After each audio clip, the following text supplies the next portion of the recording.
Okay, I want you to close your eyes for a second. We're going back to March 11th, 2021. Oh, I know where this is going. The world is just, Yeah. it's a weird place. We're all locked down. We're sanitizing our groceries. Everyone's baking sourdough for some reason. And we are all terminally online. Completely. Yeah. Because, where else could we go?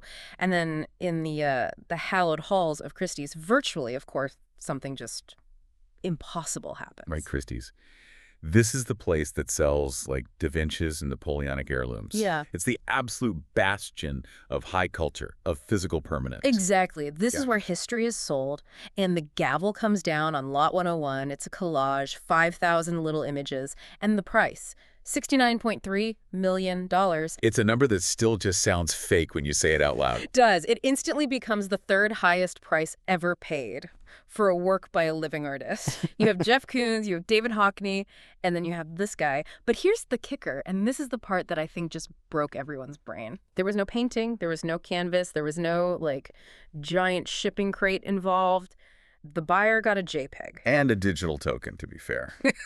But yes, for all intents and purposes, they bought a file. A file, a glorified receipt. And I remember just staring at my phone thinking, okay, that's it. We've finally reached peak insanity.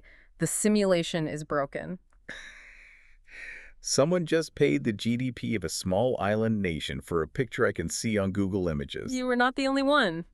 That's sale Beeple's every days. The first 5,000 days, that was the seismic shock. It was a moment the acronym NFT went from this niche tech thing that only crypto natives knew about to a household punchline. It was on Saturday Night Live. It was in the New York Times. Your grandpa was asking you about it. And the punchline was brutal. It was just a constant barrage of right-click save. I own it now, too. Why are people buying monkey cartoons for the price of a house? Honestly, it felt like a fever dream. And then, just as predictably, the market crashed. The cartoon monkeys lost 90% of their value.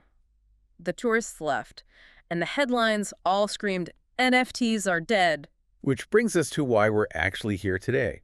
Because if you look away when the bubble bursts, you miss the actual revolution that's happening underneath. Right. While the price of the JPEGs crashed, the technology, the plumbing, so to speak, it didn't go anywhere. In fact, while everyone was busy laughing at the crash, that same tech got quietly integrated into Starbucks' loyalty program. I heard Lufthansa is using it. Lufthansa, the California DMV, is using it to issue car titles. It's happening, just quietly. That is the disconnect we really need to solve today. How do we get from overpriced monkey pictures to the future of property law? That is the mission. We're going to strip away all the hype. We're going to ignore the price action. We're not talking about getting rich today. And we're going to look at the engine. Because at its core, this was never really about art. It's about a computer science problem. It's about solving a problem that has existed for 30 years. How do you make a digital object unique? So if you're listening and you still think this is all just, crypto bro gambling, just stick with us. By the end of this deep dive, you might not go out and buy a Bored Ape, but you will understand why your house deed, your medical records, and maybe even your identity are probably going to end up on a blockchain. Let's dive in. Okay, so to get the basics out of the way, we have to deal with the acronym itself. NFT, Non-Fungible Token. Now, fungible is a word I had literally never spoken aloud until 2021. I know what he had. It sounds like a fungus. It sounds kind of gross, like something you need a cream for. It's just some very dry economist speak, unfortunately. But it's a critical concept if you want to understand the modern economy. Fungibility just means interchangeability. Okay, break it down. Explain it like I'm 5 years old. Okay. Reach into your wallet. Do you have a $5 bill? I have a crumpled 10. Perfect. If I take that crumpled, sad-looking $10 bill from you and I hand you a crisp, brand new $10 bill, does it matter to you? Do you feel like you've lost anything? No, of course not. They spend the same. A 10 is a 10. Exactly. They're mutually interchangeable. That is fungibility. The specific unit doesn't matter, only the value it represents. Okay. Gold is fungible. 1 ounce of pure gold is the same as any other ounce of pure gold. A share of Apple stock is fungible. And in the crypto world, Bitcoin is fungible. If I said you 1 Bitcoin, you don't care which Bitcoin it is, as long as it validates on the network. Okay, so fungible equals swappable. It's basically a commodity. So non-fungible has to be the opposite. Correct. Non-fungible means it's unique. It means the specific item itself matters. You can't just swap it for another one. without someone losing value or, changing the very nature of the trade. The Mona Lisa. The Mona Lisa is the perfect example. It is non-fungible. Because if I tried to swap the real Mona Lisa for a poster of the Mona Lisa from the gift shop, the Louvre is going to be very upset. Extremely upset. The poster might look nice, but it lacks all the unique properties of the original. But real estate is probably the best real-world example. Oh, that's a good one. You can have two houses on the same street, built by the same developer, same exact floor plan, same paint color. Yeah. But one is on the corner with a beautiful sunset view, and the other is right next to a noisy highway, or has a sinkhole opening up in the backyard. Right.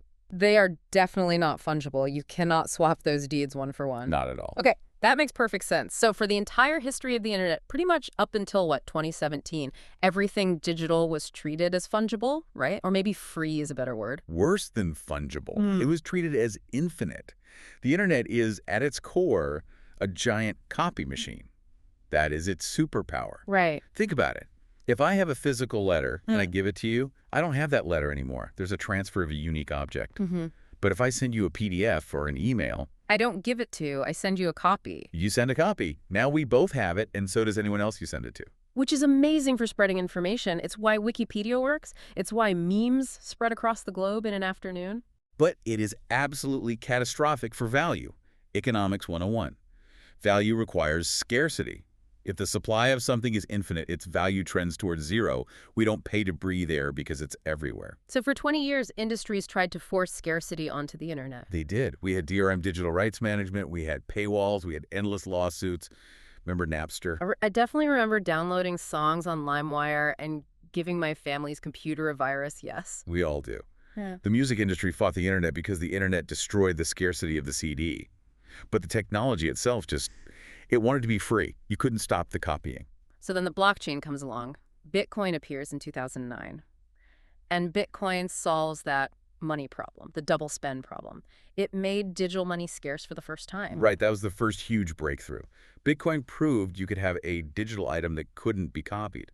I can't just copy-paste a Bitcoin. If I send it to you, it is gone from my wallet.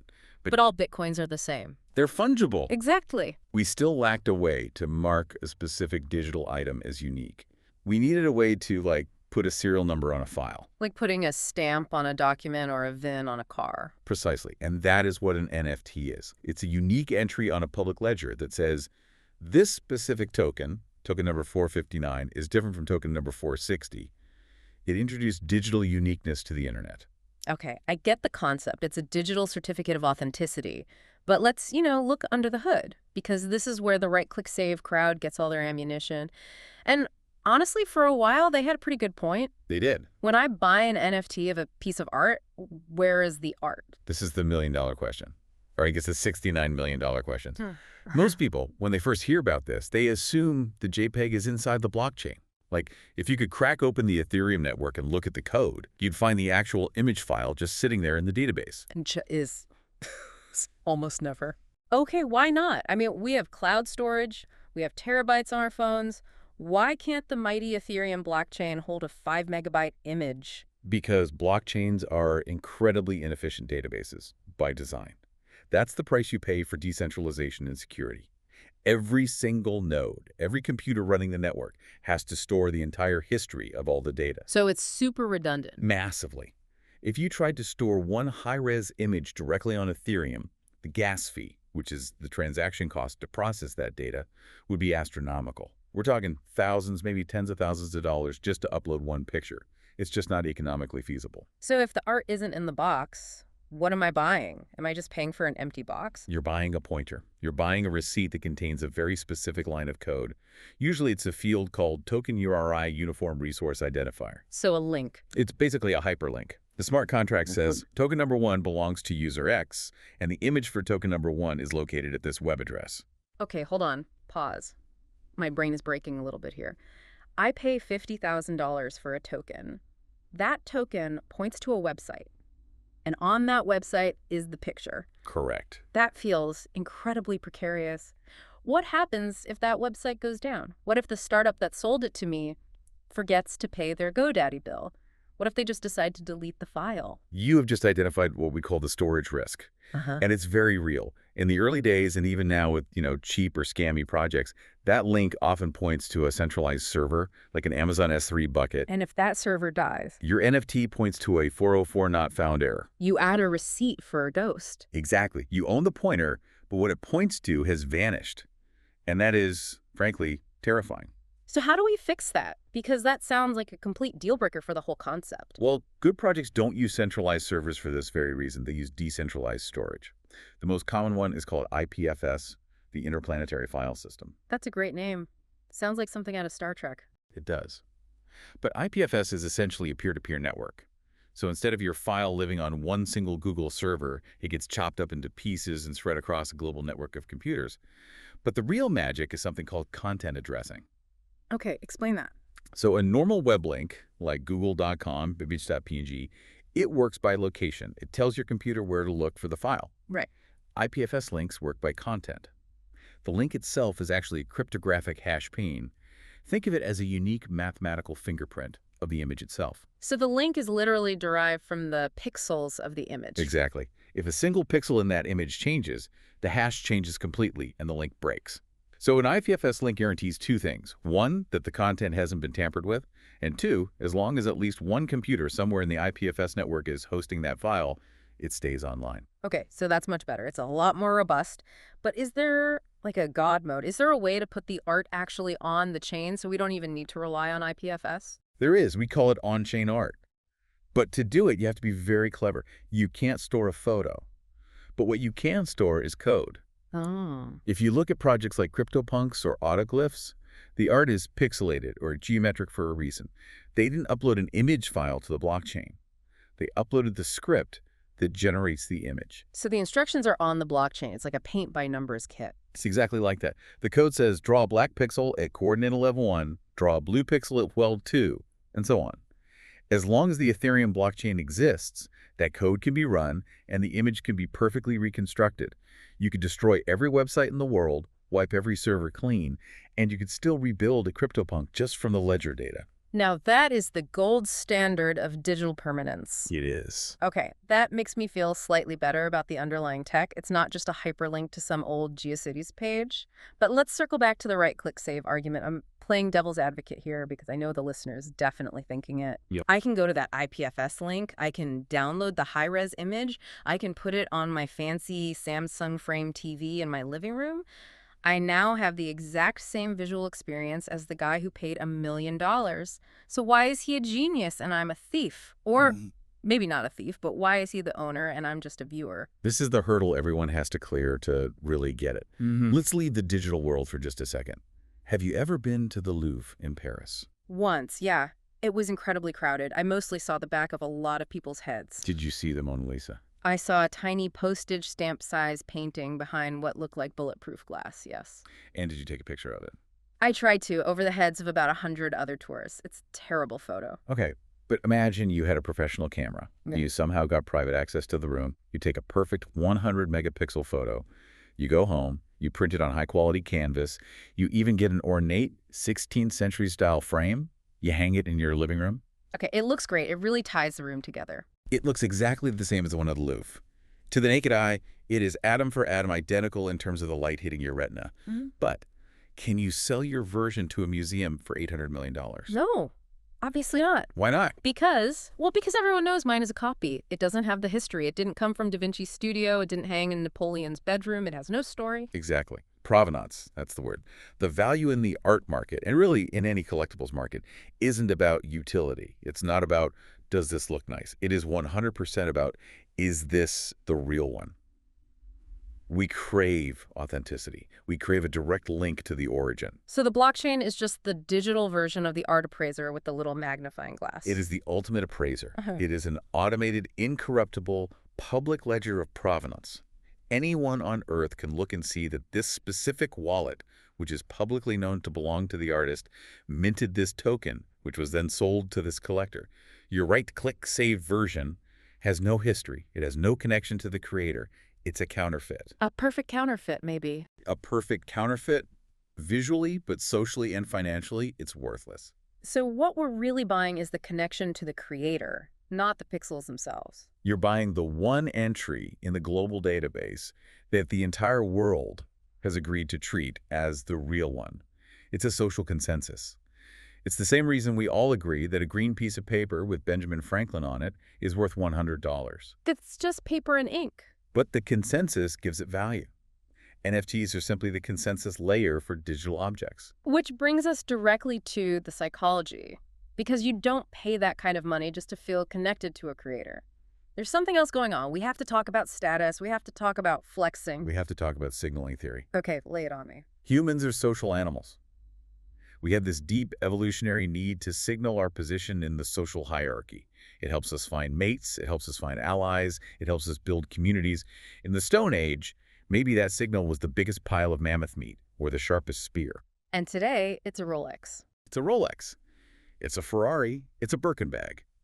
These are what economists call Veblen goods. Goods that become more desirable the more expensive they get. Exactly. If a Rolex cost $20, nobody would want one because it wouldn't distinguish them from the crowd. Its value is in its signal. Now, think about the limitations of physical flexing. If you buy a Lamborghini, who actually sees it? My neighbors, some people at the stoplight, the valet guy. That's about it. A few hundred people, maybe a few thousand if you drive around Miami Beach all day. It's geographically limited. You can only flex on the people who are in your immediate physical vicinity. But where do we live now? We live online, we live on Twitter, we live on Discord, we live on Zoom calls. And how do you represent yourself in this new digital world? Your avatar, your PFP, your profile picture. It is the first thing anyone sees. It's your digital face. So if I buy a CryptoPunk for $100,000 and I make it my profile picture, and I can cryptographically verify on-chain that I own it. You're flexing on the entire world instantly. It is the most efficient status signal in human history. I don't need to drive my car past you. You just see my comment on a post, you see that little hex-shaped profile picture, and, you know. It says a lot of things. It says, I am rich. It says, I am tech-savvy. And maybe most importantly, I am in the club. I was early.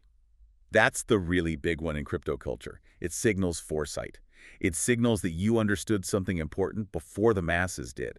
And that is a huge status multiplier in the tech world. And that leads directly to the club aspect. You mentioned Bored Ape Yacht Club earlier. That was the absolute poster child for this. It wasn't just about owning a picture of a bored-looking monkey. No, that was their great innovation. Before Bored Apes, NFTs were mostly just art. You just looked at them. Yeah. The team behind Bored Ape Yacht Club said, no, this isn't just art, this is a ticket.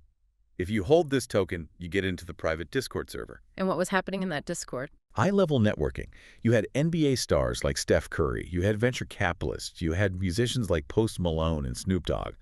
If you owned an ape, you were suddenly in a chat room with these people. You were their peer. That kind of access is invaluable. And they had parties, right? They threw huge parties. Warehouse parties in Brooklyn, yacht parties in Miami, where the bouncer at the door wasn't checking your ID. They were literally scanning your crypto wallet to let you in. You get airdrops. This is the part that confused me for a long time. It's basically free money. And this is what really hooked people and drove the mania. They gave every single Bored Ape owner a vial of mutant serum. Sounds weird. It is very weird. You could use this serum NFT to create a second mutated version of your ape. That free item was worth, at its peak, something like $30,000. Wow. Then they launched their own currency, ApeCoin. If you held an ape, you got tens of thousands of dollars worth of this new coin just dropped into your wallet for free. So the asset was paying you a dividend. It was paying a massive yield. But, and this is the critical but, that yield was being funded by other people buying in. It was a circular economy. The value depended entirely on the network effect.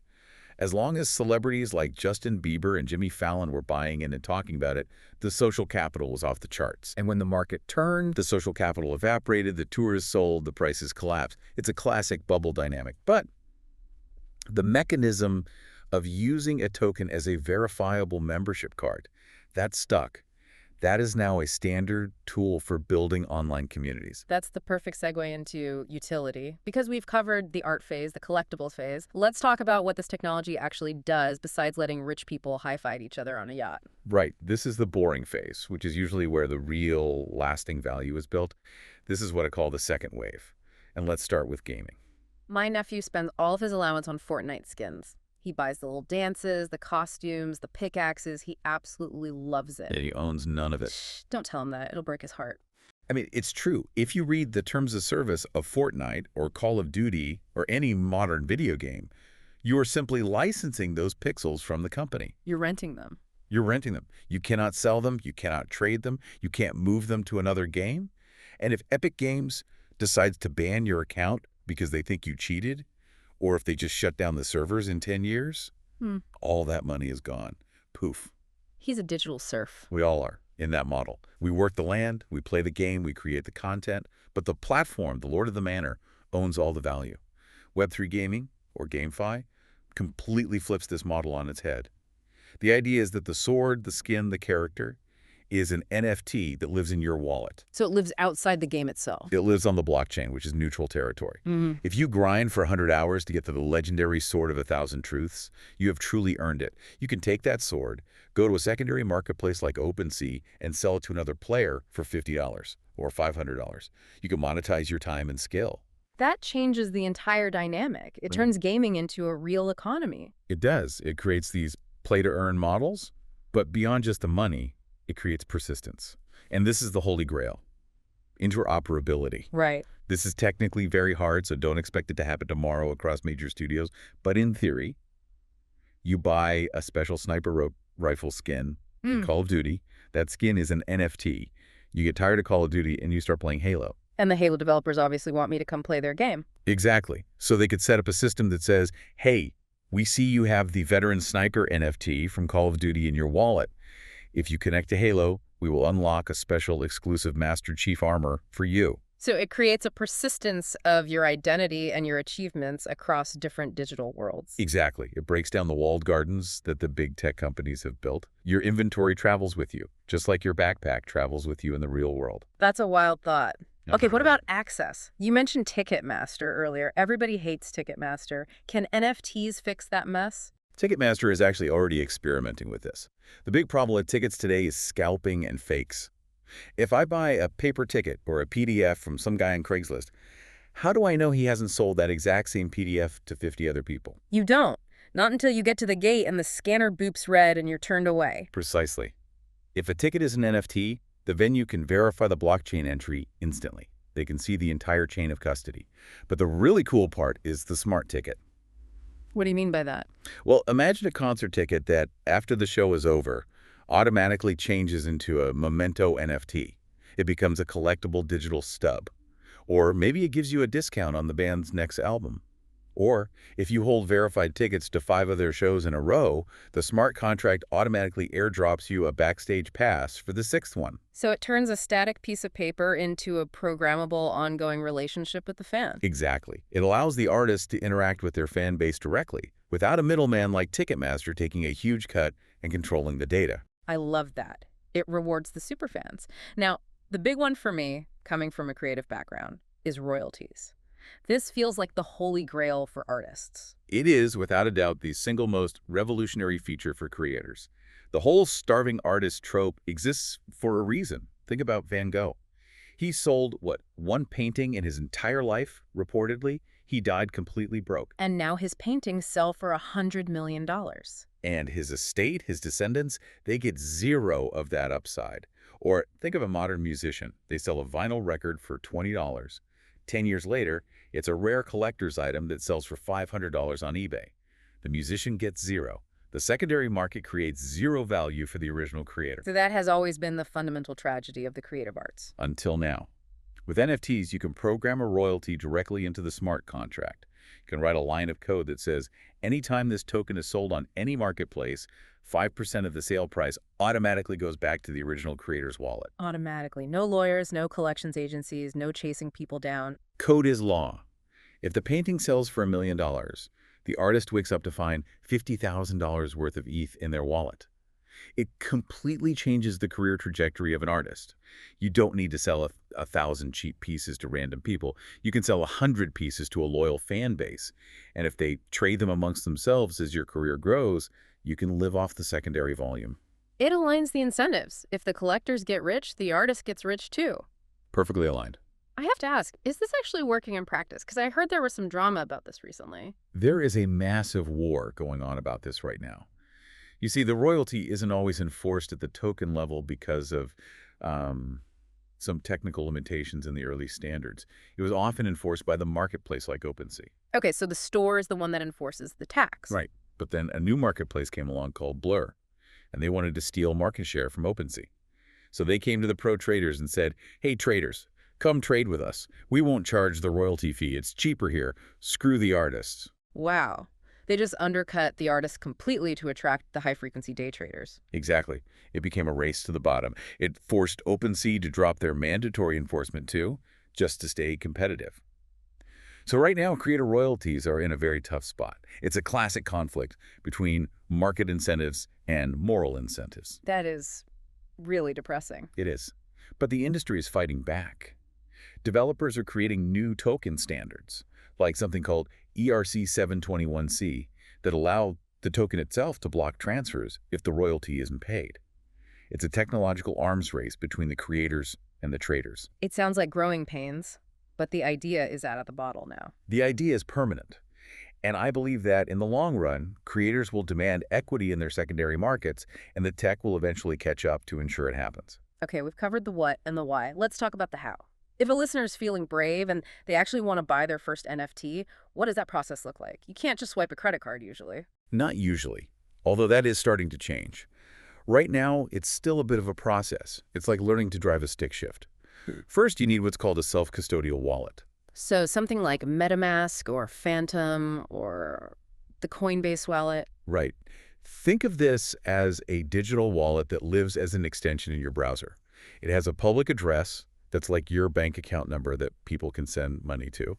It starts with 0x, and then it has a private key or a seed phrase. And this is the important part. This is the most important part. The private key is your password. Actually, it's more than a password. It's the God key. If you lose it, you lose everything forever. If someone else gets it, they can and will take everything. There is no forgot password button in crypto. None. There is no customer support hotline to call. You are your own bank. That is the ultimate freedom, and that is the ultimate terrifying danger. So you install MetaMask. You buy some Ethereum on an exchange like Coinbase. You transfer that ETH to your MetaMask address. Now you are ready to go shopping. Okay, where do we go? What's the mall? The big mall is OpenSea. It's the Amazon of NFTs. It has everything. It's relatively user-friendly. If you're a pro trader looking for charts and split-second speed, you use Blur. And if you're on the Solana blockchain, which is cheaper and faster for transactions, you go to a marketplace called Magic Eden. So I go to OpenSea, I see a collection I like. Let's say the Cool Cats collection. How do I know it's the real Cool Cats and not a fic? This is step one, and it's critical. You check for the verification mark, the little blue check mark, just like Twitter used to have. But don't just trust that. You should always, always verify the contract address against the project's official Twitter page or their official website. Scammers are very good at making collections that look identical. They'll just change one letter in the name, like Cool Cats with the Z. Got it. Okay, I found the real one. I see a cat I like. It has sunglasses. I click buy now. What happens next? A little window will pop up from your MetaMask wallet. That is the transaction signature request. It's asking you, do you authorize this website to take 1 ETH from your wallet in exchange for this token? And it shows the gas fee. It shows the estimated gas fee, which is the network tax paid to the miners or validators. You check the details and you click confirm. And then You wait maybe 10, 20 seconds for the block to be confirmed on the blockchain, and boom, the ETH leaves your wallet, and the receipt, the NFT, appears in your collected tab on OpenSea. It does feel a little magical when it works. I remember the first time I did it, just seeing that asset appear, it felt different than just buying a song on iTunes. It feels like possession, because it is. But let's pivot to when it goes terribly wrong. Because we cannot do a deep dive on this technology without talking about scams. This space is an absolute minefield. It's the Wild West. There are no consumer protections. If you get scammed, the police cannot help you. OpenSea cannot help you. The FBI probably can't help you unless you're a billionaire who lost millions. You are on your own. So what is the most common way that people get wrecked? It's almost never hacking in the traditional sense, like someone cracking your password in a dark room like in the movies. It is almost always social engineering. It's phishing. The free mint scam. That's the classic. You're on Twitter, you see a post from a project you follow, maybe their account got hacked. It says, "Surprise mint.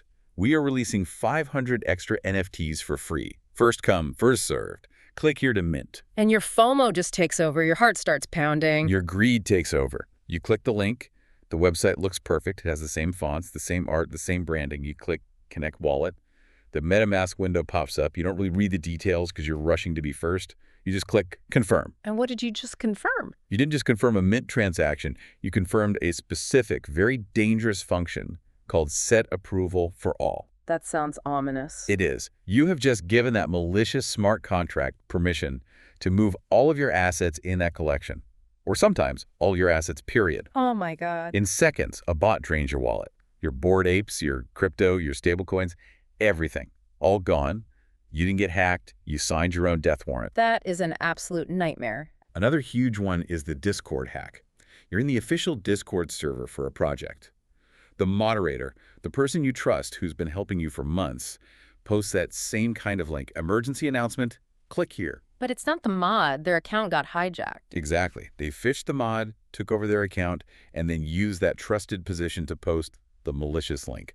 Thousands of people click it before anyone even realizes what's happening. So what is the golden rule? How do we stay safe in this jungle? Rule number 1. If it sounds too good to be true, it is 100% a scam. There are no free lunches in crypto. Rule 2, never ever click links you get in DMs. Just turn off your DMs entirely. Rule 3, and this is the most important, use a burner wallet. Explain the burner wallet concept. Okay, if you are minting something new or interacting with a risky website, don't use your main vault wallet where you keep your life savings. Create a brand new, fresh wallet. Send just enough money for that one transaction to the new wallet. Use that one. If it turns out to be a scam, they steal $50, not your life savings. You partition your risk.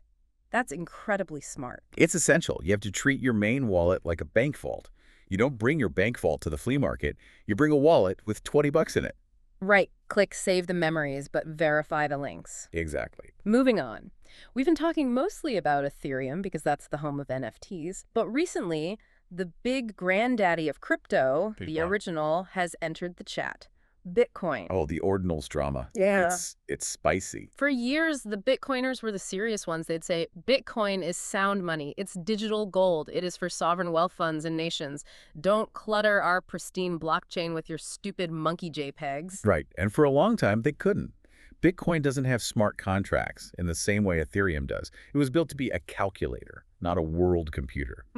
But in early 2023, a developer named Casey Rodarmer found a clever way, not a loophole really, but a feature in some recent code updates called SegWit and Taproot. He figured out a way to inscribe data directly onto an individual Satoshi. And a Satoshi is the penny of Bitcoin, the smallest possible unit. The smallest unit. 100 million sats in one Bitcoin. He figured out how to attach a file, a JPEG, a text file, even a snippet of a game, to a specific numbered Satoshi. And unlike Ethereum, where the token just points to an external website. With an ordinal, the data is the token. The image is literally carved into the Bitcoin blockchain itself. It is the most permanent, censorship-resistant digital object that has ever been created. As long as one computer in the world is running Bitcoin, that image exists. You cannot delete it. That sounds amazing for permanence, so why is there a civil war over it? Because data is heavy, and Bitcoin blocks are very small, only about 4 megabytes. People started inscribing high-resolution images. They started filling up the block. So the network got clogged. It got completely stuffed. And when demand for block space goes up, transaction fees skyrocket. Suddenly, if you wanted to send $50 to your family in El Salvador, the network fee was $30 because the block was full of pictures of magic internet wizards. But purists are mad. They are furious. They say it's spam. They say it's an attack on the network's primary use case as a financial settlement layer. Bitcoin is for money, not for art. That's the argument. And what do the innovators say? They say Bitcoin is a global settlement layer. It sells block space. Whoever is willing to pay the fee gets the space. It's a free market. Plus, they argue it gave the miners a huge revenue boost, which keeps the miners profitable and the network secure for everyone. It's a really interesting clash of cultures. You have the serious Austrian economics crowd versus the chaotic art and memes crowd fighting over the same digital territory. But it proved one very important thing. The human desire for ownership is universal. People want to own things on the most secure chain possible. Bitcoin ordinals exploded in value because they are seen as true digital artifacts. They feel like cave paintings on the blockchain. All right, we're coming down the home stretch here. We've done the past, the present, the scams, the tech. Let's look forward. Where does this all go in 5 or 10 years? Because you've hinted that this goes way, way beyond JPEGs. We are moving toward RWA, Right. real-world assets. This is the end game. This is where the trillions of dollars of value come into play. Tokenizing everything. Everything. Let's take the biggest asset class in the world, real estate. Building a house today is an archaic nightmare. Have you ever bought a house? Yes.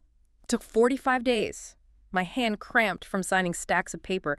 I had to pay a title company a ridiculous fee to check a dusty database from the 1800s. It is slow, it's opaque, and it's incredibly expensive. Now imagine if the deed to your house was an NFT on a secure public blockchain. Okay. You can sell it instantly, peer-to-peer. The entire history of ownership, any liens, major repairs, tax records, it would all be attached to the token, completely transparent. But the real magic is fractionalization. Slicing the pie. Exactly. Say you own a $2 million apartment building.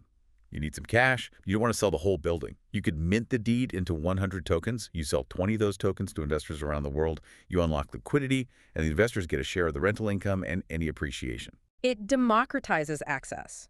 I can't afford to buy a building in New York City, but I could afford to buy $100 worth of a building. It turns a house into a liquid asset, like a stock. We're already seeing this happen with luxury watches, vintage cars, even carbon credits. But the legal side of that must be a complete nightmare. It is. That's the big hurdle. Because right now, if I steal your house NFT, do I legally own your house? No. The law has not caught up to the code yet. We need a legal framework that recognizes the digital token as the authoritative proof of ownership.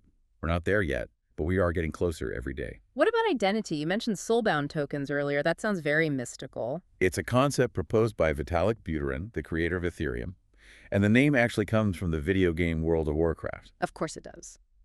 In the game, a soulbound item is a special piece of gear you pick up that you can never sell or trade or drop. It is bound to your character's soul forever. Vitalik applied this concept to crypto, because right now, every token is transferable. But there are things about you that shouldn't be. Your Harvard degree. Your Harvard degree, your medical records, your credit score, your criminal record. I can't sell you my driver's license. Exactly. You do not want a secondary market for Harvard degrees. So a soulbound token, or SBT, is simply a non-transferable NFT that is sent to your wallet. It builds your on-chain reputation. So in the future, if I apply for a job, I don't send them a PDF of my resume, I just connect my wallet. And the employer's software could instantly verify. Yes, we see he has the degree token from a verified university. He has the Employee of the Month token from his last job. He has a verified human token from WorldCoin. No background checks, no calling references, just instant cryptographic trust. It's extremely efficient, but it's also a little Black Mirror, right. a permanent public record of your entire life. If you get a fired from misconduct token sent to your wallet, that could follow you forever. Yeah, the scarlet letter on the blockchain, we're going to have to be very careful with the privacy implications there. Absolutely. Privacy-preserving technologies like zero-knowledge proofs will be key. Being able to prove you have the degree without revealing your entire wallet history, for example. And finally, dynamic NFTs. These are the ones that can change. These are really cool. These are NFTs that can connect to oracles, which are just secure data feeds from the real world. Think of a digital sports card, a Steph Curry NFT. Right now, it's just a static picture. But a dynamic NFT could update in real time. If Steph scores 40 points in a real game tonight, the metadata on the NFT could update automatically. So maybe the background of the card turns gold. Exactly. Or maybe the stats on the back of the card update live. It becomes a living asset that reflects real-world events. Or a digital pet, like a Tamagotchi that actually dies if you don't interact with it by sending an on-chain transaction. It creates a real dynamic relationship between the owner and the digital object. It really feels like we are in the dial-up phase of all this. We absolutely are. We're trying to stream Netflix on a 56K modem. The user experience is clunky, the fees are too high on some chains, the scams are rampant, but the underlying paradigm shift is real and it's not going away. So let's wrap this all up. If we boil everything down, the monkeys, the codes, the scams, the future, what is the one big takeaway you want the listener to leave with?